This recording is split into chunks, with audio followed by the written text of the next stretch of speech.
Hi everyone. This week we're going to be talking about media relations and radio, TV, and online video, focusing mostly on online video when we get to that part of the lecture.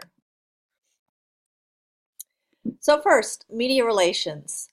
Media relations is basically building a relationship with the media, those that are assigned to cover your organization or your industry. So for example, I've worked a lot for PR of educational institutions. So I need to know the education reporters and some general assignment reporters in my local area to make sure that I have relationships with them and that they know who I am so that they have questions about my institution that they can call me or send me an email. So it's important just to start developing those friendships and those relationships. PR and media relations kind of help you in two different ways. They help promote the organization when times are good.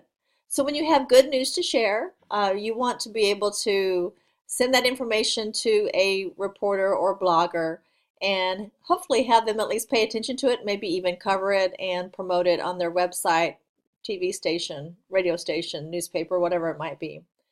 Also, of course, when you have this relationship built, then you can defend your organization if there's a time of crisis or attack. Someone has said something about you, or your financial numbers have come out for the quarter and they're not great. And so the media person is wanting to get information, and you can provide that information to them. So the relationship between a PR person and a journalist or a blogger is symbiotic, meaning we need each other. It is beneficial for both uh, professions to have each other, and each organization needs each other to survive. But it can be a difficult relationship. Let's talk about media. The media, first of all, need PR information. 60% of journalists report that they use news releases all the time or often. In fact, a lot of the smaller newspapers or smaller websites, they will almost always print what you send to them because they don't have a big staff and they're advertising driven and they need information, they need content. 30% said they relied on PR people more than they did 5 years ago. And why? Well, there's been a decline in the size of media relations staff, newsroom staff, especially for newspapers and websites. So they have a decline in the numbers of people that they have to cover information, so they need your help.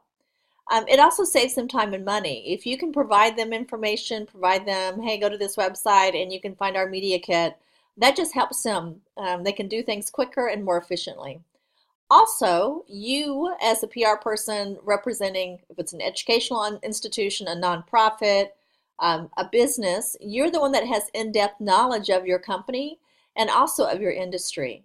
So again, you're providing them valuable information to the media person. And you are on call 24/7, meaning you're checking your email, especially if you know you have news hitting or something that you're trying to promote. You're always going to make sure that you or someone else in your office is available to talk to the media or to help them get information. And organizations and companies, we need the media. Why? Well, they help us distribute information for free.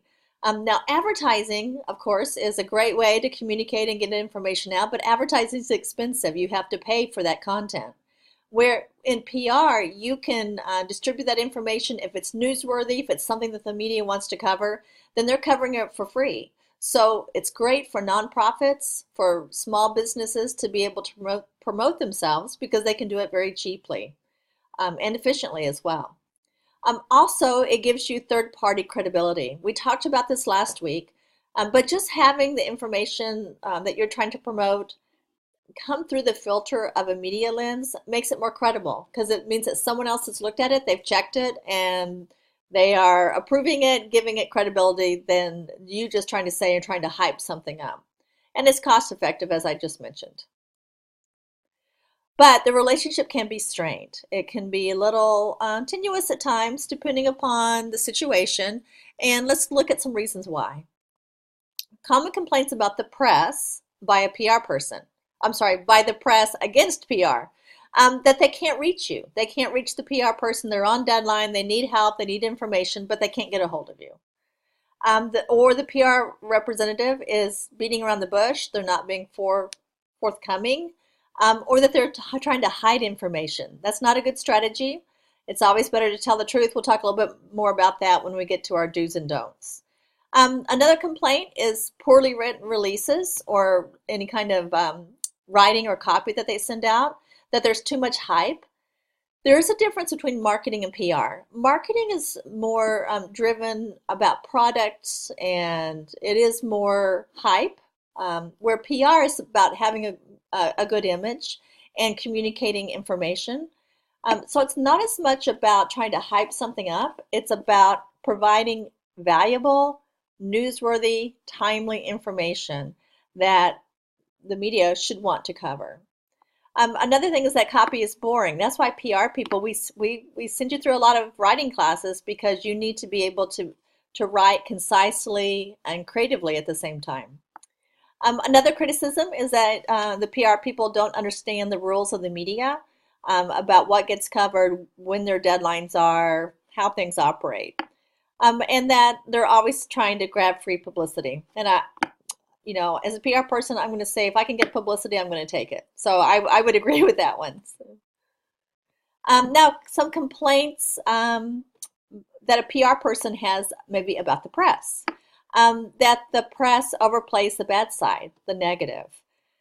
That's common. I think you'll find that a lot of the media, they do have those good segments that they're trying to present. If you look at your daily newspaper or online, there's always the life section. There's the good news. You just kind of have to, it's not usually on the, sometimes it's on the front page, but not always.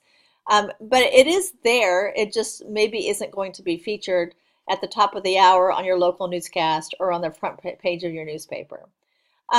That there's an influence of advertisers, meaning that if I'm a small nonprofit and I don't have the budget to spend money on advertising with your media outlet, I may not get the same kind of coverage. Now, a media outlet, a mainstream media outlet, is not supposed to be swayed by the advertising dollar, but as budgets tighten, things happen, it's becoming maybe a little bit more prevalent, especially with smaller media outlets. That they're ill-informed about my industry. Now, that's the PR person's job to inform them, but the media person needs to get some information, do their research to at least get a little bit of bare bones information about your industry before reaching out to you. That they're biased against business, that journalists or the media don't like business, and that they don't, especially the big corporations, that they are always looking for the negative. So that's one of the criticisms. Or that there's inadequate coverage of your industry and your company.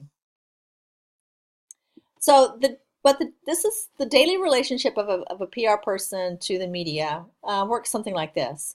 It happens one of two ways usually. That the PR person responds to the request of the reporter. So let me give you an example from my time when I was a PR person for Macomb Community College, way back in the day. We received a phone call from the Channel 2, I believe, Channel 2 TV station, and they had heard about a 90-year-old grandmother who had gone back to get her college degree at Macomb Community College. So I was assigned by my boss to reach out to the producer at Channel 2 and to help them get everything set up.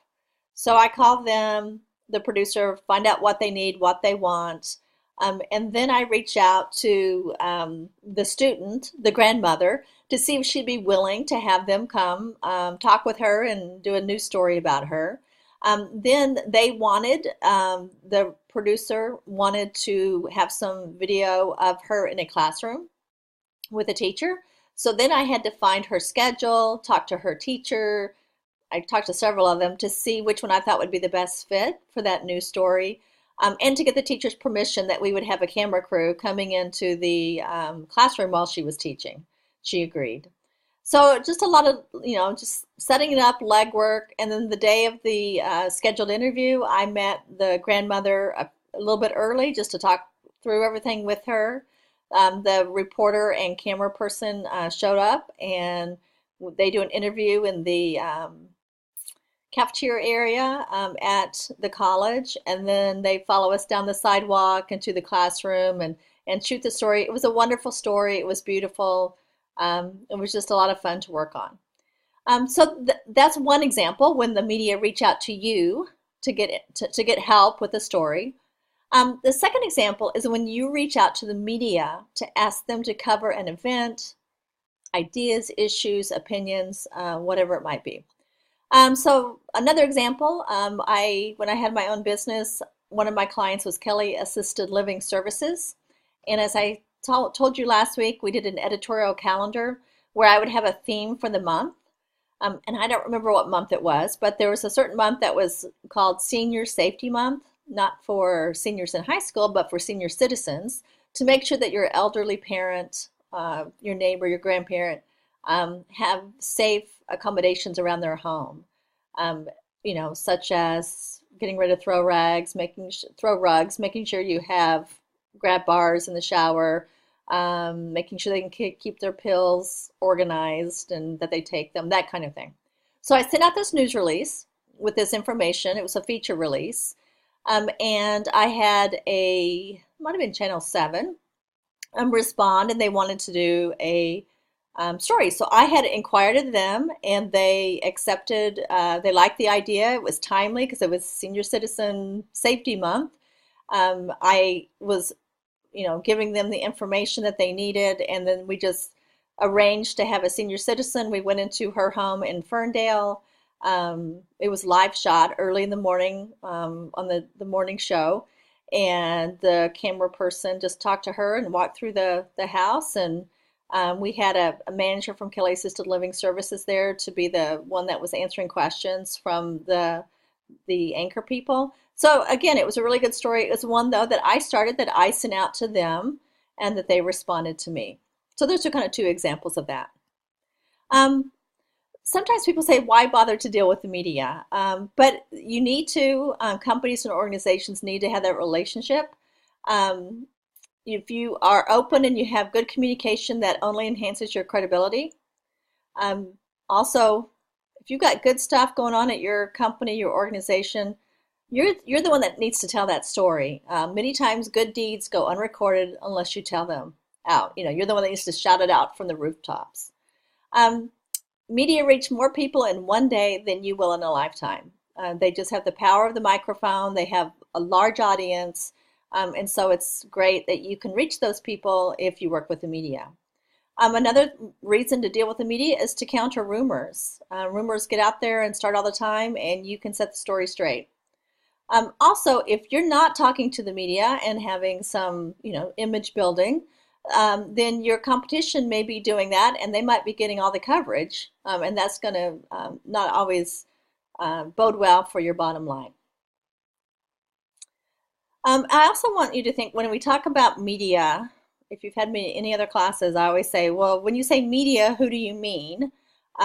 In today's world, media, we have a lot of different things that describes, some good, some bad. But media could be bloggers, could be internet web sources, it could be TV, radio, newspapers, the more mainstream media. So it's not just about traditional media. I want you to remember to pitch to bloggers, and also to use the internet to reach the traditional media reporters.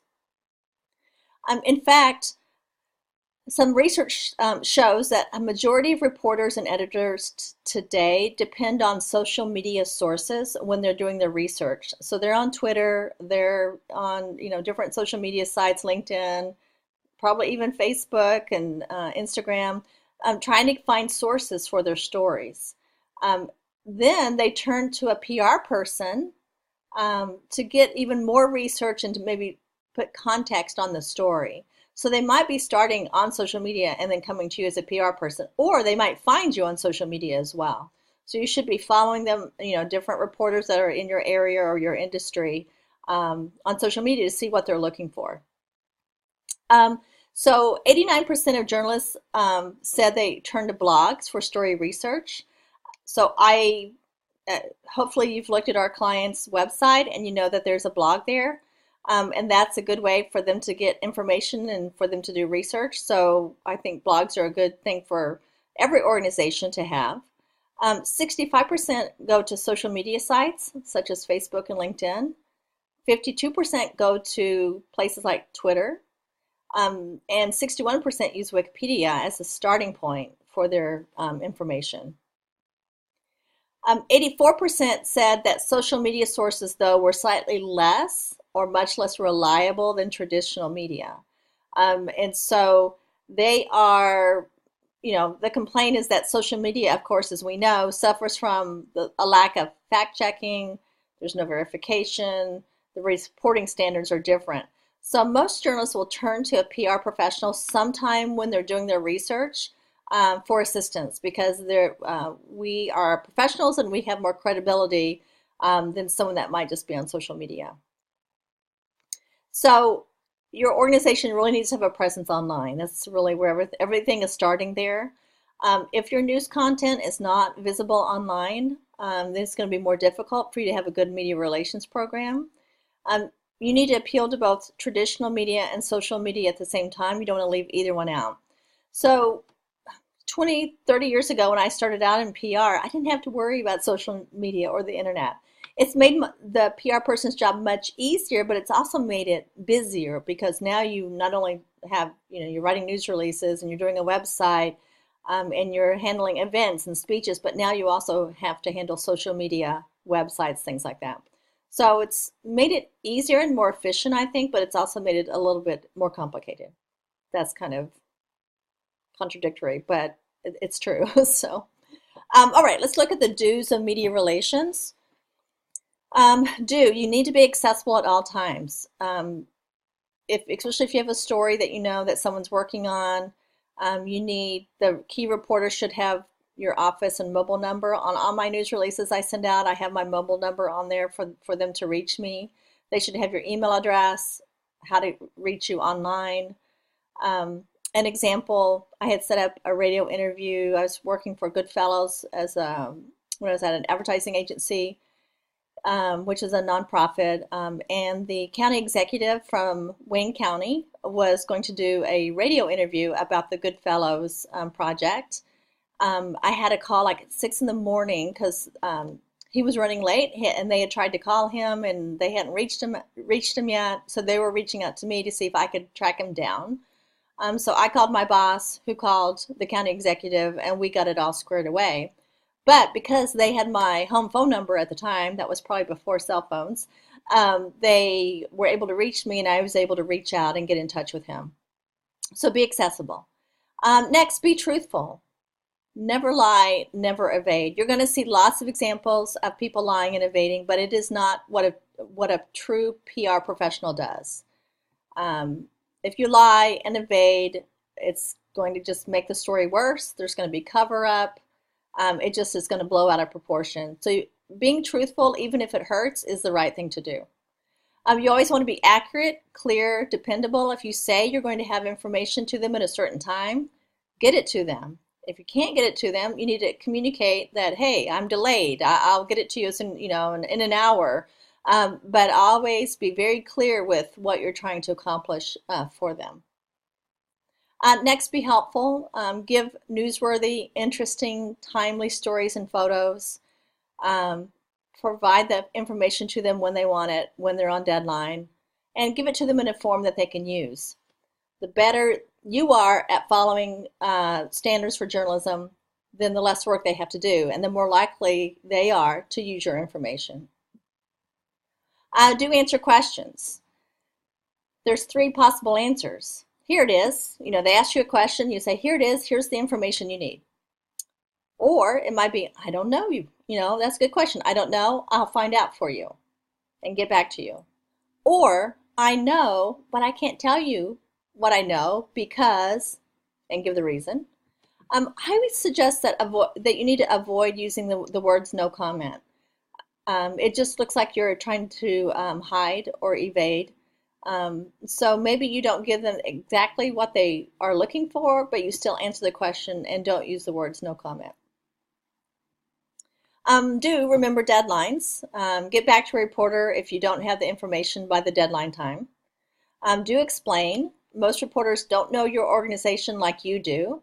So give them all the information. Give them, FAQs on your website, fact sheets, media kits, background on who your, company president is, whatever it might be. So you're the one that has all the information and you need to give it to the reporters.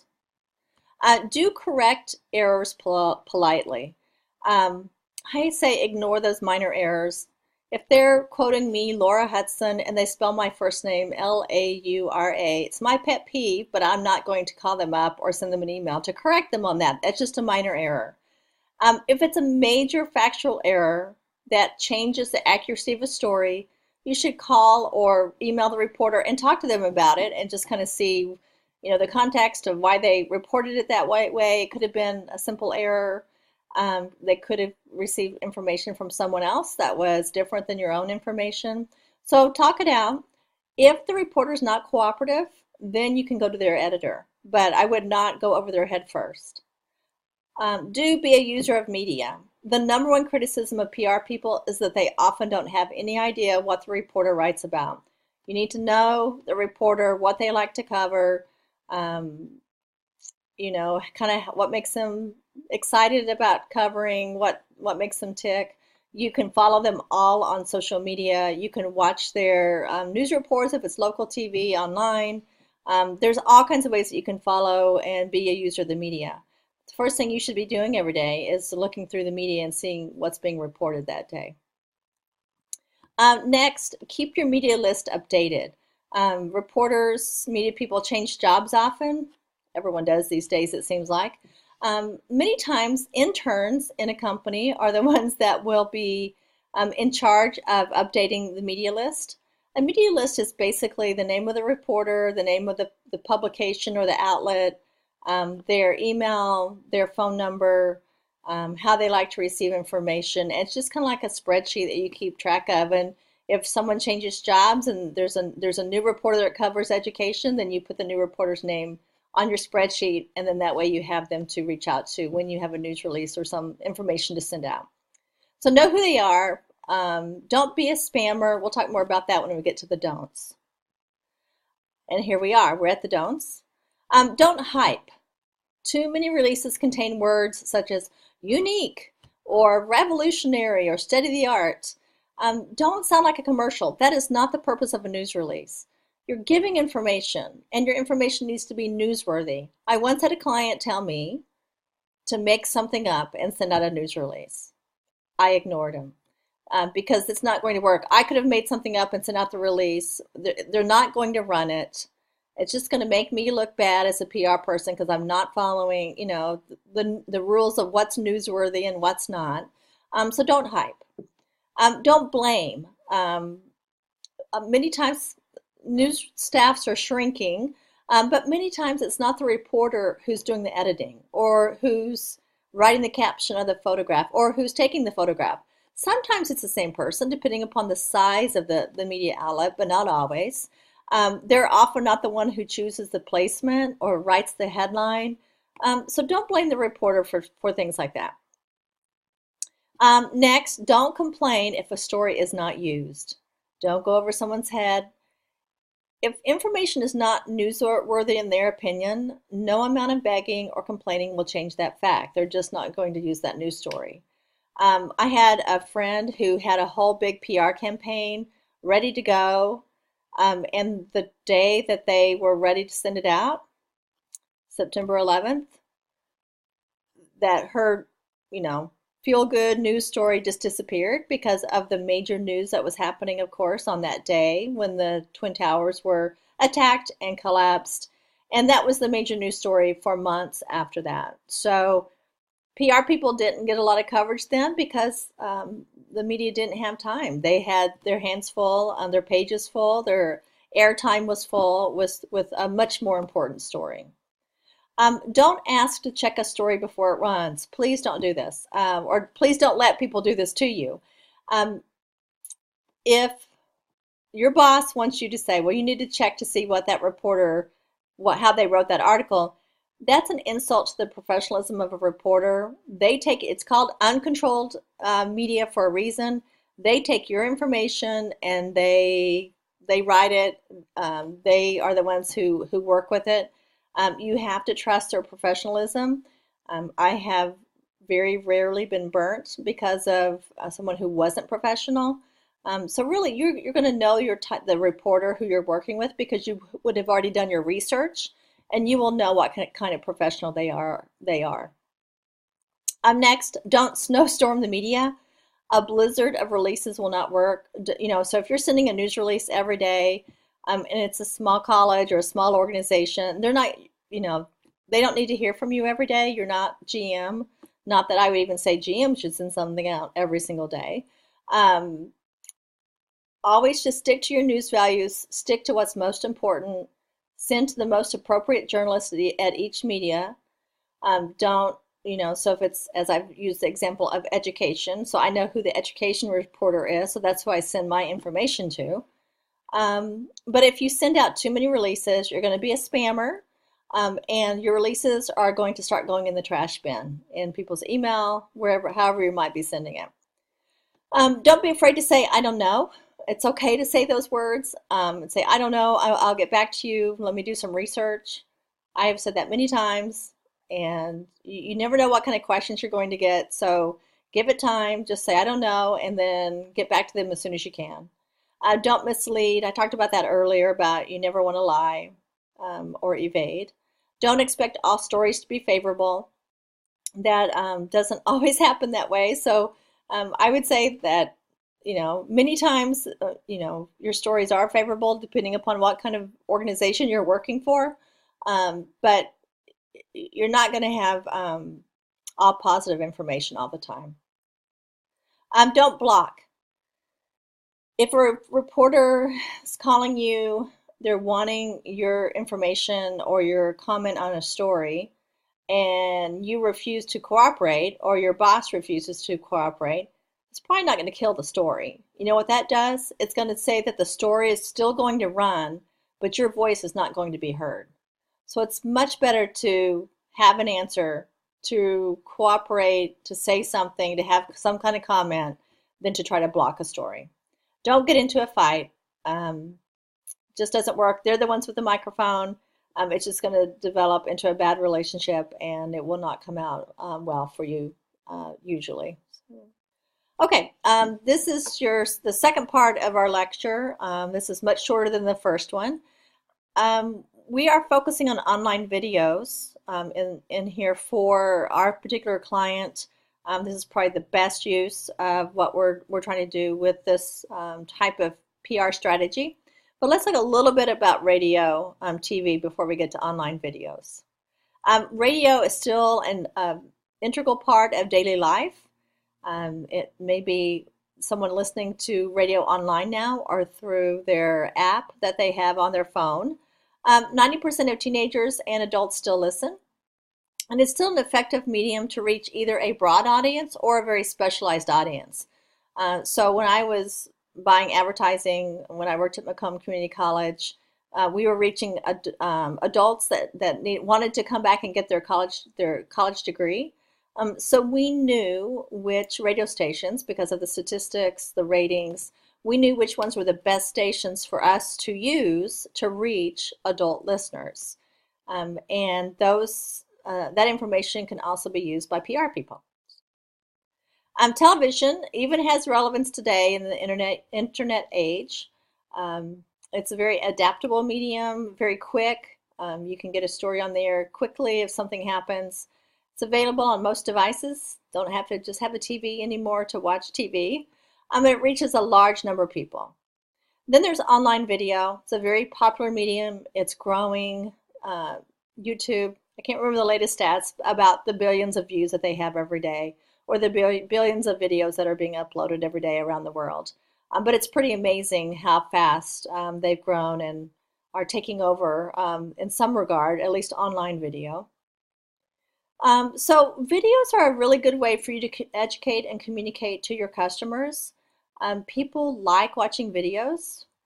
Here's a quote from the Social Media Bible. Human psychology is such that the more robust or stimulating the experience, the more engaging it is, and the better that we comprehend and retain that experience, the more senses that are involved in gathering information, the more engaging the process becomes. This accounts for the overwhelming popularity of YouTube. You can see it, you can experience it, you can laugh, you have senses, so it's all those things are making watching videos pleasurable and useful for many people around the world. Uh, I mean, just think about all the DIY stuff that you can do by going to YouTube. And if you're asking a question and there's a small construction firm that has the answer and what you need, then you may become one of their clients in the future because they were helpful in the information they provided to you on YouTube. Another quote, all it takes to create a video blog is a digital video camera, some free editing software, and most importantly, creativity. And really today you can shoot video through your smartphone, your iPhone. Every year they come out with cameras, with phones that have even better video cameras on them than the previous year. So even for a small nonprofit, a small business, you can be using the equipment that's available out there pretty efficiently to make pretty good quality videos. So online video, the nice thing about it is that you can control its content and how it's distributed. You also can promote it on social media, which helps as well. You can put it on your website. It can stay out there for a long time, unless it just isn't timely anymore, but you can have a lot of longevity with it. And you can have a lot of wide reach, so you can use social media to try to promote it and increase the eyeballs, the ones that are seeing it, or at least try to reach your very, very targeted audience. So key factors, though, is that you want to make it an interesting story. This is not all about production. This is about thinking through what you're trying to communicate and making it an interesting story. You don't want it just to be another ad. So you need to think about being creative. And your book has some really good suggestions and ideas about how to do that. So be sure and be reading this chapter so that you can get through all the details of that. So some tips, keep it real. In fact, some people recommend, social media PR experts, that if you make your video too polished, that it won't seem as authentic, especially if you're a smaller organization. So just because you don't have the highest quality production doesn't necessarily mean that that would be bad, depending upon who you are, who your business is. You want to keep it genuine, keep it authentic. If you can, make people laugh. Everyone's always looking for a fun video to watch. Make it original, try to think differently, and keep it short. I would say, depending upon the purpose of your video, but if it's more of a promotional type video, I would max out at 3 minutes. I wouldn't do much more than that. I've seen people post videos that they make trying to promote something for a small business or organization, and about after a minute and a half, I'm ready to stop watching it. So you got to do it quickly, be concise, be entertaining, tell a story, and that is usually the best way to have an online video, to produce an online video. So I think that was it. Thanks for listening, and happy reading of your chapters.